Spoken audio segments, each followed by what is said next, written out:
Hi friends, this video is sponsored by Buymote. பைமோட்டில் உங்கள் வீட்டுக்கு தேவையான மளிகை பொருட்களை நீங்கள் குறைவான விலையில் வாங்கலாம். இதில் பார்த்தீங்கன்னா ஒவ்வொரு பொருளுமே டிஸ்கவுண்டட் ப்ரைஸில் கிடைக்குது.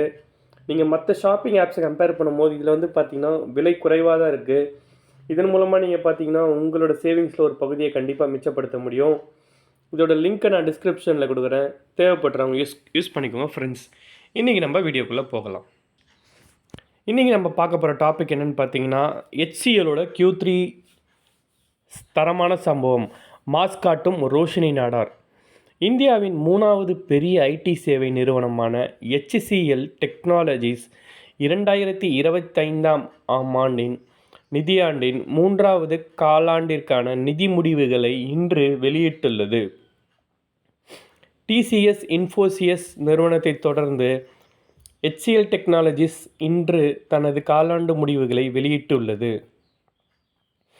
டிசம்பர் மாதத்துடன் முடிவடைந்த காலாண்டில் இந்நிறுவனத்தின் ஒருங்கிணைந்த நிகர லாபம் வருடாந்திர அடிப்படையில் 6% அதிகரித்தது ரூபாய் 4591 கோடியாக உயர்ந்துள்ளது.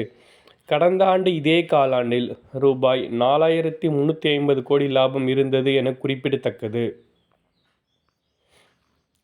இதேபோல் HCL நிறுவனம் டிசம்பர் காலாண்டின் வருவாய் வருடாந்திர அடிப்படையில் 5% வளர்ச்சியுடன் ரூபாய் 29,890 கோடி அதிகரித்துள்ளது. இது கடந்த ஆண்டு இதே காலாண்டில் ஆப்ரேட்டிங் வருவாய் ரூபாய் 28,446 கோடியாக இருந்தது. மேலும் ஆப்ரேட்டிங் வருடாந்திர அடிப்படையில் 4% வளர்ச்சியுடன் ரூபாய் 5,821 கோடியாக உயர்ந்துள்ளது.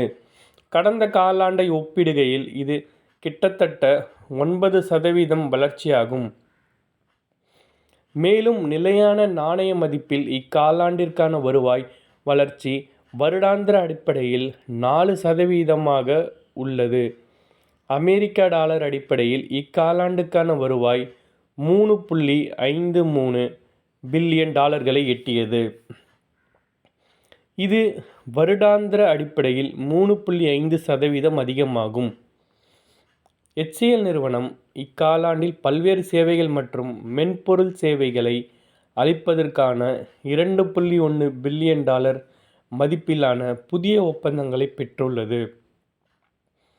HCL டெக்னாலஜிஸ் தலைவர் ரோஷினி நாடார் நிறுவனத்தின் செயல்திறன் குறித்து நம்பிக்கை அளிக்கக்கூடியதாக இருப்பதாக தெரிவித்துள்ளார்.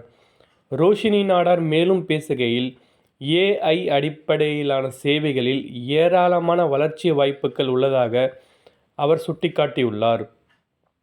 HCL நிறுவனம் இக்காலாண்டில் துறைவாரியான வளர்ச்சி அளவீட்டை பார்க்கும்போது சேவைத்துறையின் வருவாய் நிலையான நாணய விகிதங்களில் வருடாந்திர அடிப்படையில் 5% மற்றும் கடந்த காலாண்டை ஒப்பிடுகையில் 2% வளர்ச்சியை பதிவு செய்துள்ளது. இதேபோல் டிஜிட்டல் வருவாய் 6% வருடாந்திர அடிப்படையில் வலுவான வளர்ச்சியை காட்டியது. இன்றைய வர்த்தக முடிவில் HCL டெக்னாலஜிஸ் பங்குகள் 0.52% குறைந்து 1985.25 ரூபாயாக இருந்தது. இந்நிறுவனத்தின் 52 வார உயர்வு என்றால் 2011 ரூபாய் ஆகும். ஓகே ஃப்ரெண்ட், இந்த வீடியோவில் நம்ம HCL டெக்னாலஜியோட Q3 ரிசல்ட்டை பார்த்தோம்.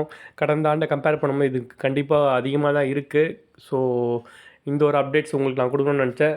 உங்கள் ஃப்ரெண்ட்ஸுக்கு யாருக்கு இந்த வீடியோ நீங்கள் ஷேர் பண்ணணும்னு நினச்சிங்களோ ஷேர் பண்ணுங்கள், லைக் பண்ணுங்கள், சப்ஸ்கிரைப் பண்ணுங்கள். தேங்க்யூ.